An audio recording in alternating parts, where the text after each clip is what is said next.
In today's video, I'm gonna show you how to fix no SIM card error on Android.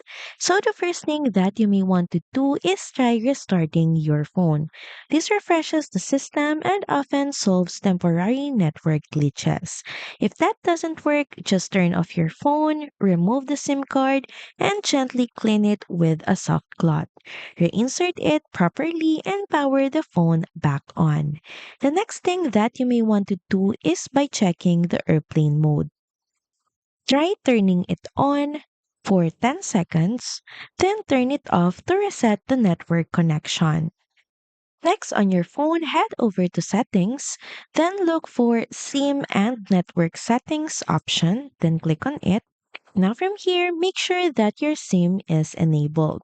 You can also try resetting the network settings. Now to do that, head over to your settings main page, then scroll down until you get to the system section and simply look for the reset phone setting. From here, just click on reset Wi-Fi settings, including the mobile settings, and here select the SIM card that you would like to reset the network settings. Then simply press the reset button. Now, if the error continues, test the SIM in another phone, and if it still fails, your SIM may be damaged. Make sure that you contact your carrier for a replacement.